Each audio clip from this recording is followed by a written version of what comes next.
d'accord na ngote. Bozolanga soko bango balingi président de la République bapesi ata sénateur moko te. Bozolanga basali bagouverneur bapesi moko te. Sikoyo meme na baministère bazoluka bazwa ministère la justice po baza na 3 quarts ya basénateur na baparlementaire po lobi mise en accusation badestituer président Félix Tshisekedi. Mitango mibale nde yango wana liboso yango wana dans les 2 chambres là po baza majoritaire. Mais ce Kabila Zoluka va changer constitution dans 2 chambres pour système direct et comme indirect pour le lobby Azonga président à vie en période du Congo. Peuple d'abord à vous permettre de faire il y a un professeur Mata, na professeur Kabay Bayusimino, soko lobby na professeur Luata Bayusimino, soko makawa modèle wana et lié dans le parlement. Vous permettre de voir siéger? Vous permettre de voir siéger?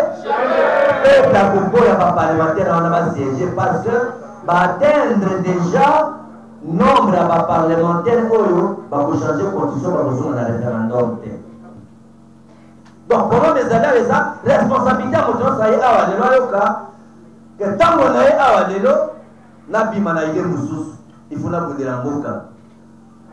Po moto ndima ko kufila mboka il faut linga mboka pa eba tina nini mpona mboka kongo aza lokola mama oyo aboti bana bebi vale na ye te mpe balingaka ye te.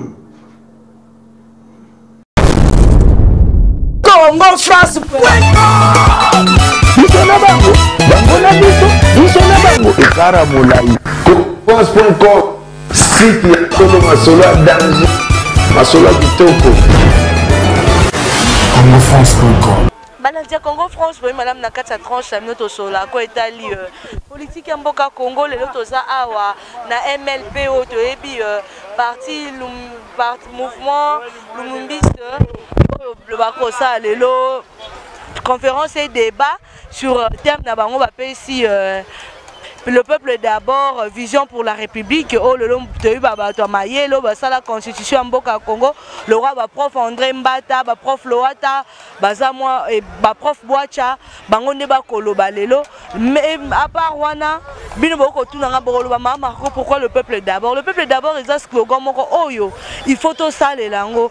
Au lieu que tout ça la division en kofinga na ya kolobara et on yonso, tout ça la nini, tout est bako ça là, slogan la biche le peuple d'abord. Tout contenant la quête comme Maïma koleka comme ça tout chuté. Combattantes et combattants,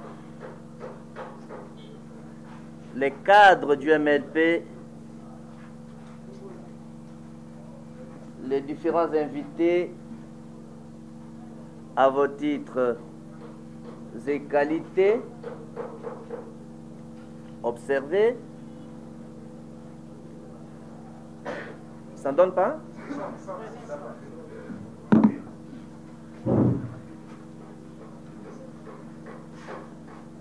Aujourd'hui, c'est un grand jour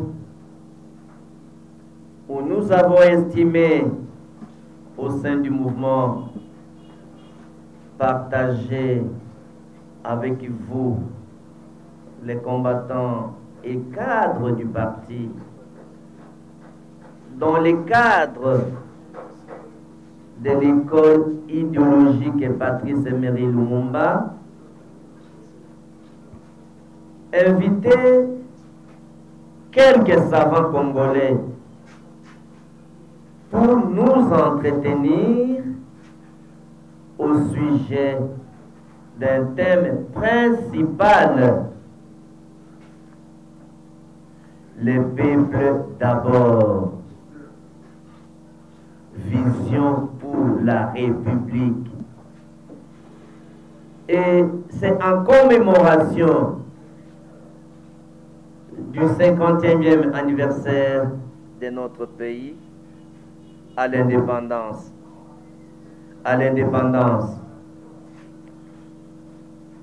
C'est dans ce cadre-là que nous nous réunissons ce matin. Je profite pour réitérer les mêmes esquisses auprès d'abord de nos invités qui ont un programme très chargé. La conférence avait été initialement prévue à 9 h et avec les aléas et les complications techniques, voilà, on commence presque 12 heures passées. Ceci dit donc, je déclare ouvert cette conférence.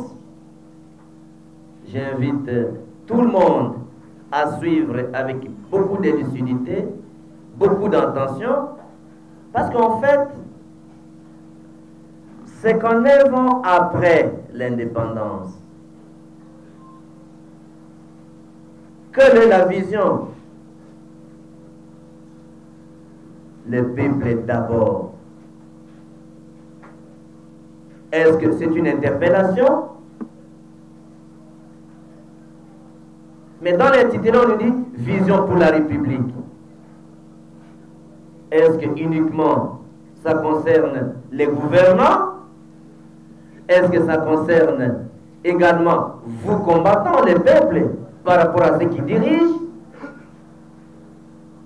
Est-ce que ça concerne les institutions?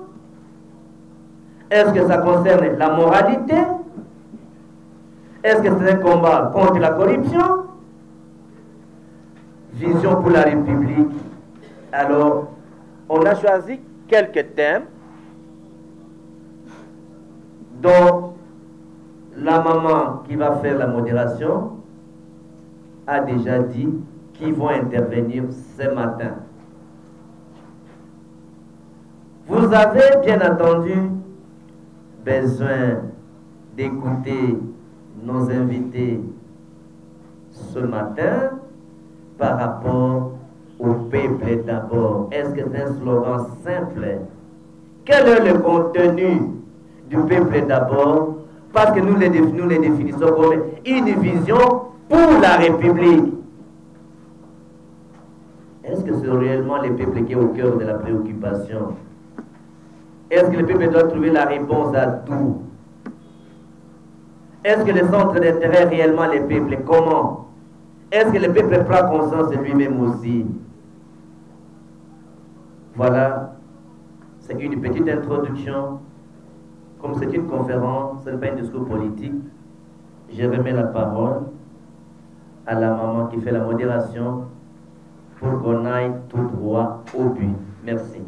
Po bato nyonso bakoka koyoka na mokuse epuis kokotuna mituna oyo koza nango yango tena banda professeur Kambai aza na livre na ye ya suka intitulé nango to titre nango La Belgique coloniale et le Congo, une histoire d'une brique chaude.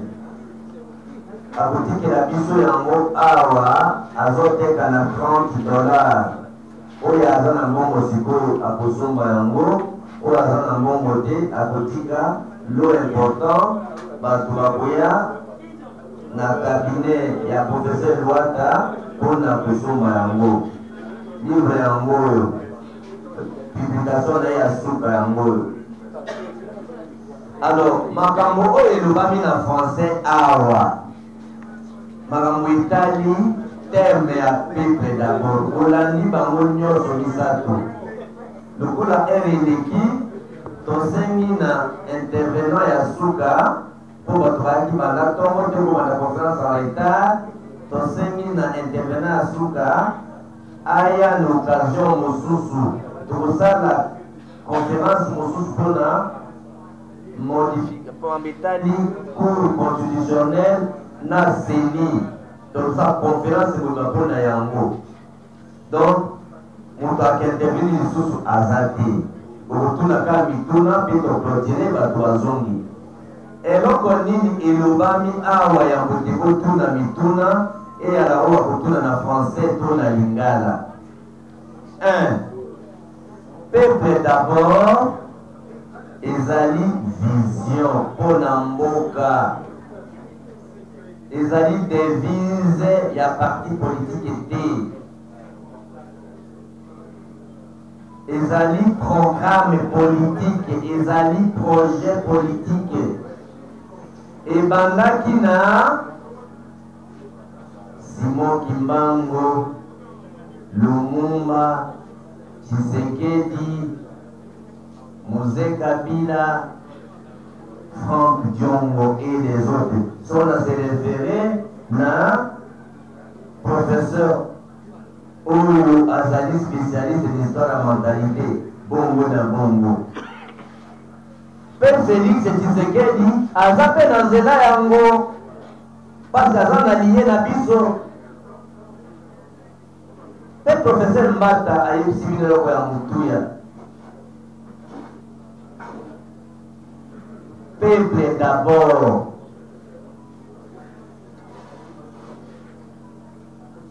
Eza nini? Pourquoi les projets, les programmes, beaucoup d'aléas, comme la présidence de la République, gouvernement, parlement, batonyoso, est-ce que bazoka mamboka na lolenge ya peuple d'abord? Peuple d'abord ni globalini. Makanisi nyonso ya bakozi ya mboka, ya kogere mbongo ya l'État, ya kuvivre na batu, bacha population na motema ya makanisi to bizaleli nyonso ndakiza. Tozana dossier ya Barwandais o balingaka kokota na Congo. Tokojuge bakonzi nyonso ya mboka, ozala député, ozala président, ozala ministre. Nous ne devons pas accepter les Rwandais nous coloniser chez nous. Peuple d'abord a construit par l'autorité nyonso. Makambo etali par exemple bakonzi o etali corruption. Na projet peuple d'abord population ya kotala. Mutu oyo aza mutu ya bacorruption. Bazongisi ministre ndenge nini tokoyeba kosha ye te. Violation ya droit de l'homme. Makambo nyonso oyo etangami na constitution ya mboka, il faut peuple bazaki na chômage. Soko gouvernement oyo ya peuple d'abord, il faut kobundisa chômage, kobundisa corruption, kobundisa inégalité, tribalisme ezala te. Ndoyoki chaque intervenant alobi na ndenge na ye na teme oyo ya ye, me bango nyonso likanisa bango yali akotalisa te peuple d'abord. Teme nyonso kokozwa to bakozwa, il faut peuple à se retrouver na comportement, na ba décision, na makambo nyonso bakozala. Donc na mokuse ndipo sosolo ya mwana na kopesa ndakisa ya mibale mpona sukisa makambo oyo etali président ya kala. Président ya kala na boyi kotanga Kongo awa. Président ya kala oyo awuti kolongwa na pouvoir sénateur à vie. Soko otali comportement na ye nyonso na bizaleli eza lokola aza no président en fonction. Peuple d'abord akozala vigilant, akozala vigilant mpona nini? Akozala vigilant mpona kokebisa bato nyonso que pouvoir eza ya peuple, makambo nyonso ki n'intérêt ya peuple.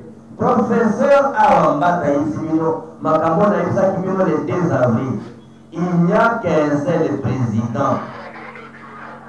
Il n'y a qu'un seul président, Félix Tshisekedi. Soko moto aza patient, aza faible. Soko moto aza tolérant, aza faible. Mais lelo eloko oya peuple d'abord ezali kotelemela na lutte, kotelema na lutte pour empêcher eloko nyonso eza contre la population ezalema. Vous dites position de l'on MLP. MLP, position dans Isaac clair. On ne peut jamais laisser que M. Kabila a son pouvoir.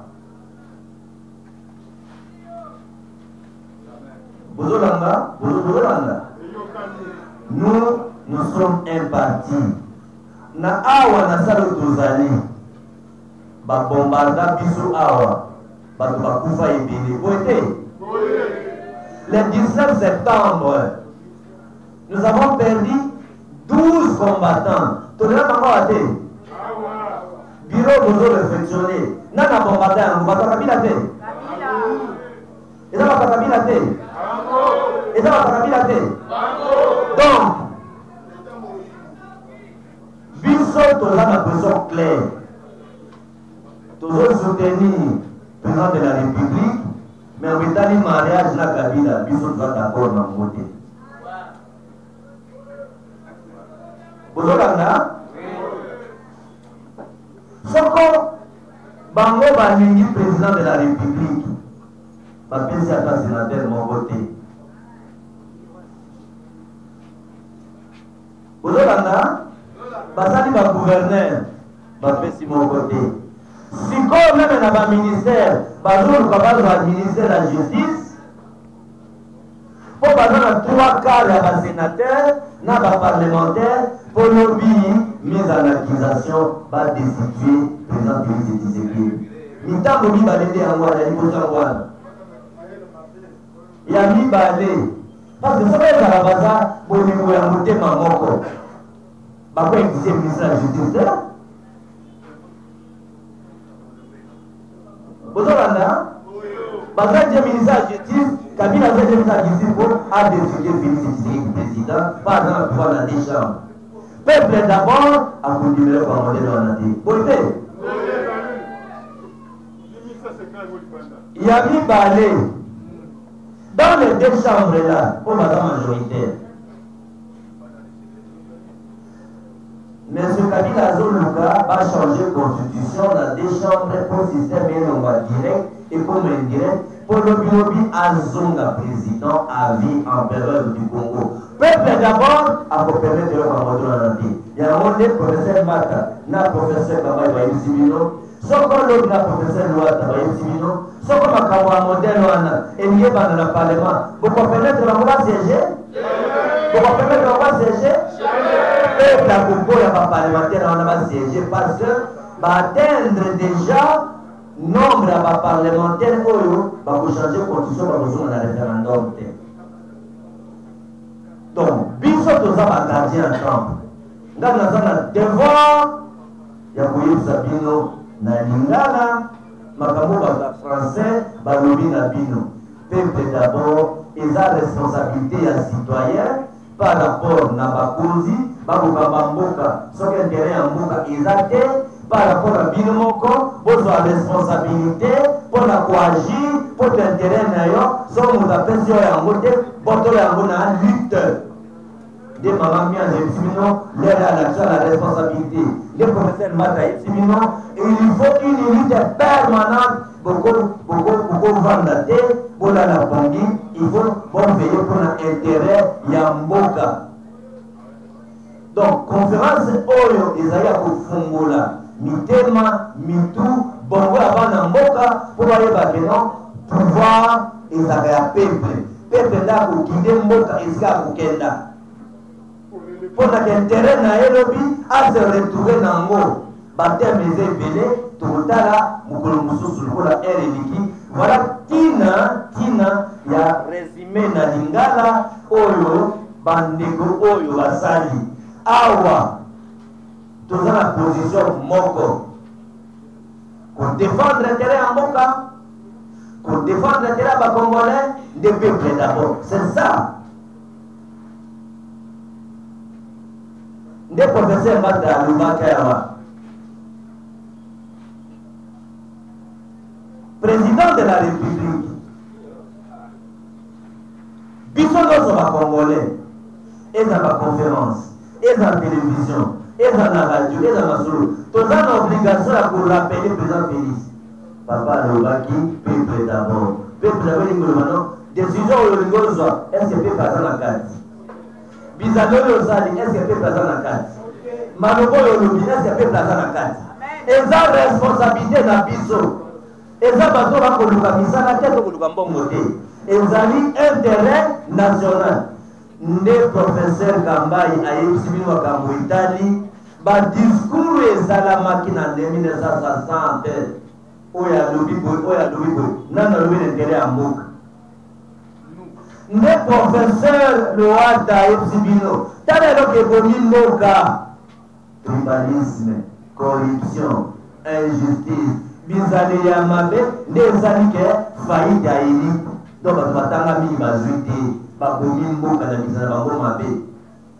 Le professeur Kama Epsibino, maman a bombolé un mot bien à Lingala. Donc, pour les années, ça, responsabilité à mon ça y est, à que tant qu'on est à la bimanaïde moussous, il faut la bouler la moka. Pour mon temps, il m'a beaucoup fait la moka, il faut aller la moka par les bas, tina nini pour la moka. Comment ça le cola? Maman, on a petit bas, n'a pas d'amis, va les naïté, mais balinga kaïté. Voilà bauti kolande ezala ki emaye oyo bandeko na biso bato amayele parce que tobi na Congo bato amayele baati bato amayele baza o baboya corruption o baboya ba poste kaka juste pour éveiller peuple pour na éveiller jeunesse congolaise ba jeune ba ko tanga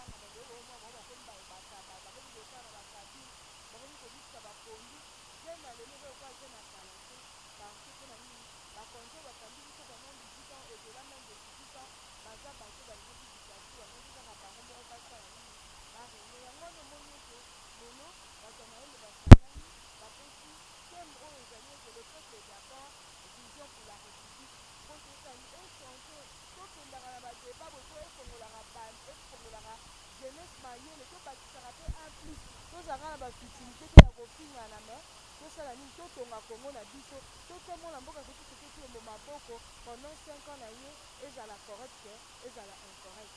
Merci vraiment mon patron de Luigi Pumba, merci à Olivier, merci à Ousmane Dibol de France, à mon frère Roger Luma, David Olivier et à tonton comme le Pichou Maïbelanga, Papi Zola de Pichou Zola de Lausanne, Papi Maïbelanga, Papi Batsa de Bonhomme Lissanga, Maman Bibiche Noka Michonoka, Ngalame de Goudani Balasima Cham.